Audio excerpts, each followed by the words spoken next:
Hey guys! So Kevin is installing a backup camera in the RV and he's going to show you guys how he does that. And I've been finalizing my trip plans, and as many of you know, I am a planner, so I've been making reservations, and that's what all these are. In a few weeks I am heading west. First north, get out of Florida, and then west. And I'll probably be going as far as Arizona. I'm staying south because it'll still be a little cool in the upper elevations, and I've got plans to go back west in the future, and then I will be able to explore some areas a little further north then. So I'm staying south and I'm heading through Texas. I'll be going into New Mexico and Arizona, and we'll see how it goes. Hopefully it'll be exciting in a good way. But yeah, so when I go about making the reservations, I found the benchmark maps. I didn't know about these and I love them. They actually have what they'll do is they break the state down into regions, and then they show not only the streets but the elevations, and they'll show where BLM land is and national forests, national parks, that sort of thing. And yeah, I know we have the internet for all that, but you don't always have internet access when you're on the road. And so I'm gonna have these with me on my trip should I find that I'm in a situation where I can't just look something up on my phone or iPad and I can look at the paper maps like they did in the old days. Anyway, yeah, I really like these. And I can sit and look at one of these for hours, just dreaming about the trips that I'm gonna take. And yeah, I got one for Texas, I got one for Arizona, New Mexico, and well, that's all I got right now because they're not that cheap. They're like $20-something, somewhere in there for most of them each. So yeah, I've been slowly kind of collecting them, and they get updated. Like, I don't know how often. I've got most of these are 21 or 22 maps. About a year or so ago, I got this the road atlas with the national parks for 2022. So maybe it was less than a year ago. It seems like a while ago, but it's not nearly. It doesn't show as much regional detail, but it does show an overall view of each state, which is also helpful. But if I had to do it all over again, I would have not bothered with this one and just bought the state ones, because they are really helpful. I really like those.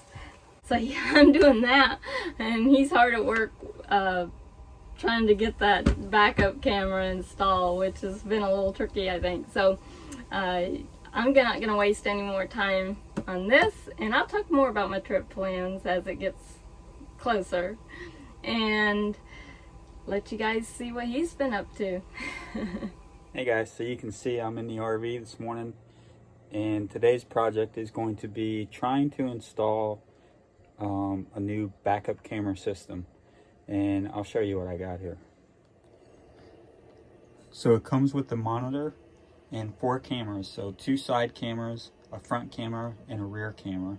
And I haven't decided yet if I'm going to actually do the front camera, or if possibly 2 cameras in the back, one up high where it normally is and one down lower, that we can watch the tow vehicle if we're towing a vehicle. So I haven't decided on that yet, but it does come with a little remote, and it's a wired system.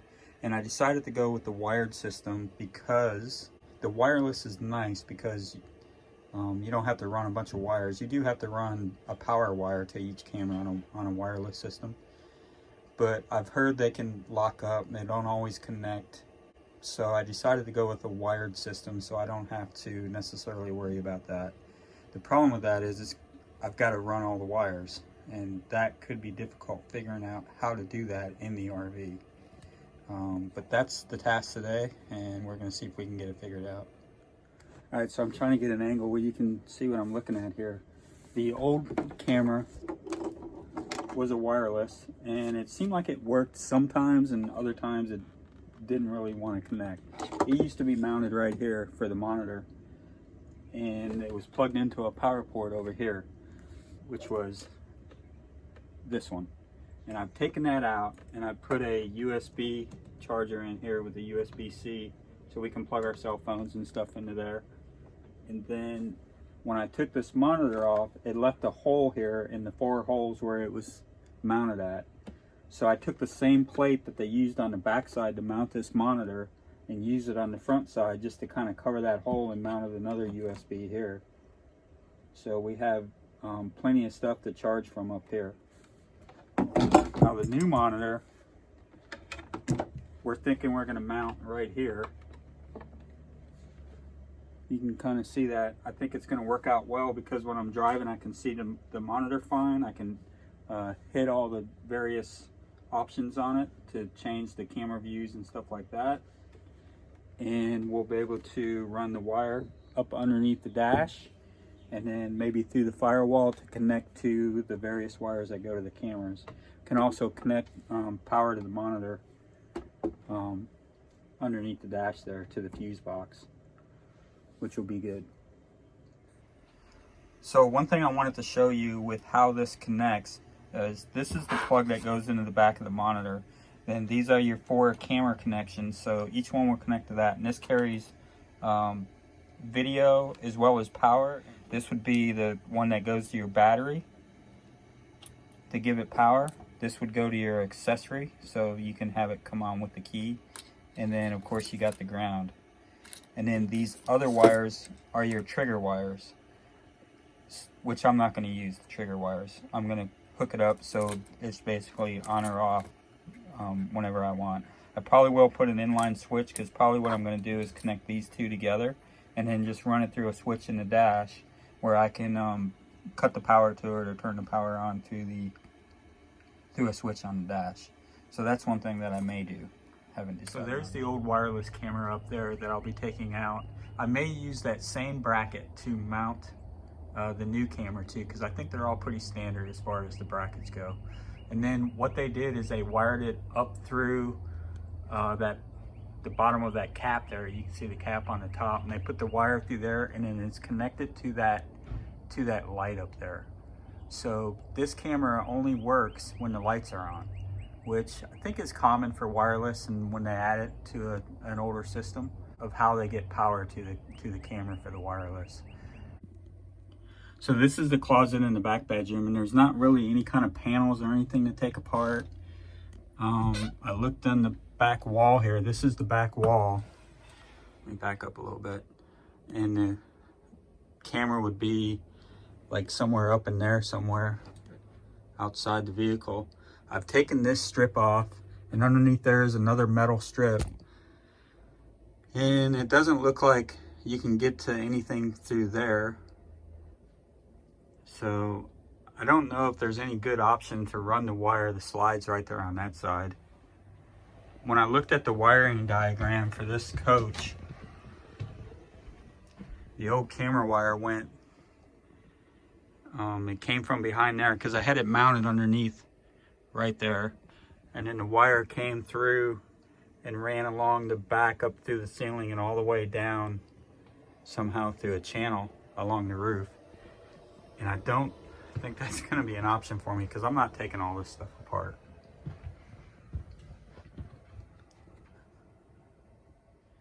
Alright, so I know I'm rambling here a little bit, but I think what I'm going to do is figure out how to get the 4 camera connecting wires through the firewall underneath the dash. Well, I'll connect to the, these will be under the dash. I'll connect to that. I'll run the power into the fuse and probably have a switch somewhere on the dash to be able to turn it on and off. And then run it underneath to the back, run the back camera line underneath to the back, and then figure out how to go up from there. All right, so side cameras I think will be pretty easy because I'll probably mount them up here in this fender somewhere, and then I might be able to take this off and then run the wire through there and just come out the side to where the camera is going to be mounted, like right there somewhere, so I don't have to drill a hole, you know, a huge hole into there to get a wire through, which I really don't want to do if I don't have to. And then as far as running the wire under here from the inside or through the firewall, it'll be pretty easy to get it. I'll do that on both sides. All right, so after looking and trying to figure this out, I think the best place to run this, for me anyways, is through the fridge vent. So I'm going to come down the bottom under the frame, up through the storage area, I guess, and then behind the fridge and up through the fridge vent. I got a fish in here right now going down through, and then I'm going to go take a look and see where I can run it from there once I get down back to the ground.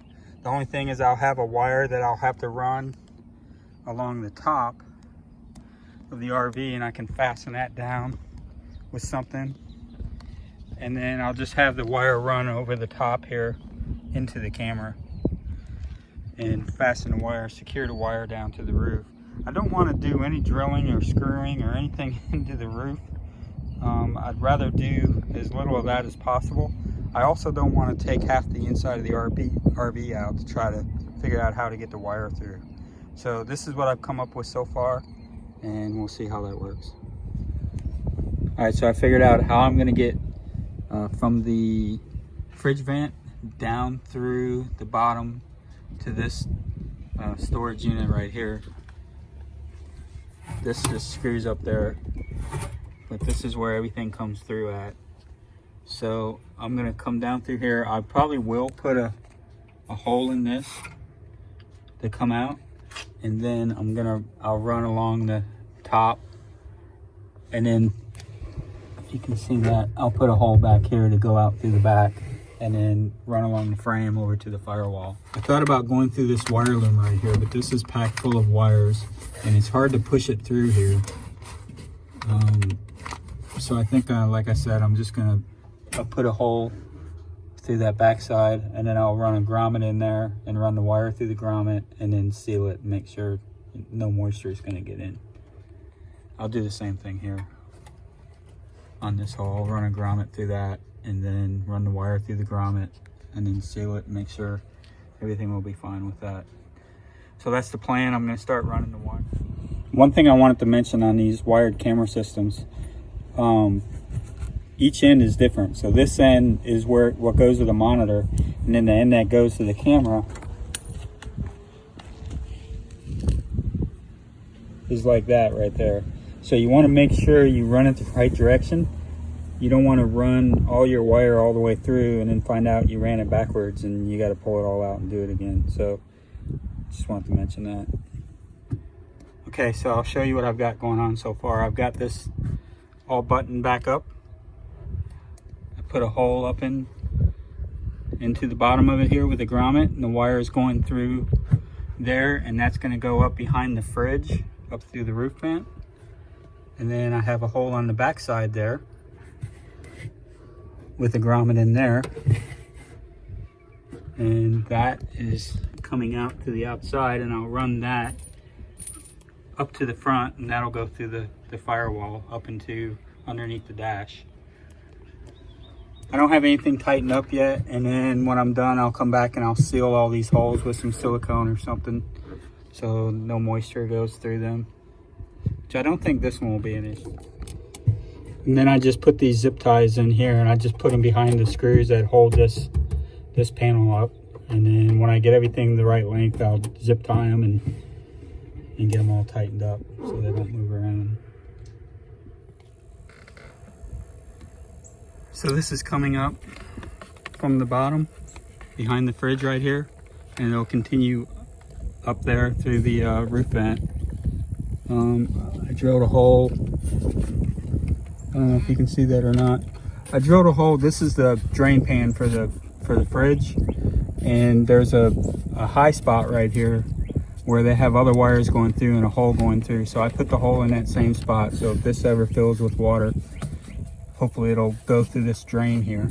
There's a drain on the side over there, and it'll never get up this high. So that's one thing to add to my maintenance list, is make sure that drain is always clear. Could probably run some air or something through there to make sure it's clear. So I just wanted to show you real quick. Here's the fuse box for the RV. I'll probably tie into that for the power for the monitor. And then underneath here,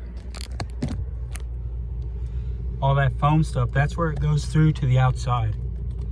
And I'll probably go through that same spot right there. I may have to get some of that foam. I'm sure I could hopefully pick it up at Camping World or someplace so I can seal it well around it again after I poke through. But that's the plan. I'll go through right there. So it's kind of windy out, but I'm up on the RV now, or on the ladder of the RV. That's the current camera we have.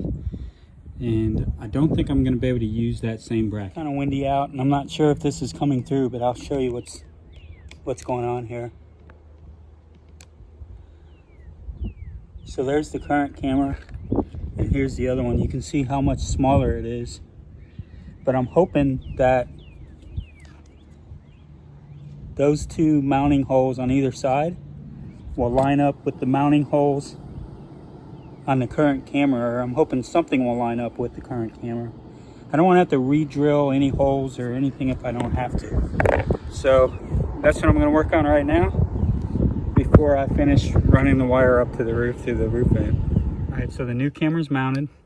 I still have it loose so I can adjust it when I'm ready. And then the wire is going to go up onto the roof, and I'll probably put a zip tie mount or something right here with some 3M tape. See how that lasts. If it becomes an issue, I could glue it down with something else.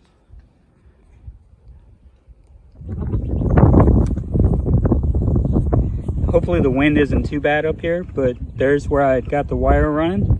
I have it zip tied down to the roof. I used VHB tape and zip tie mounts, basically. And then it runs into the fridge vent. And then where it goes to the fridge vent, I have some wire loom so it doesn't chafe the wire as it goes down through there.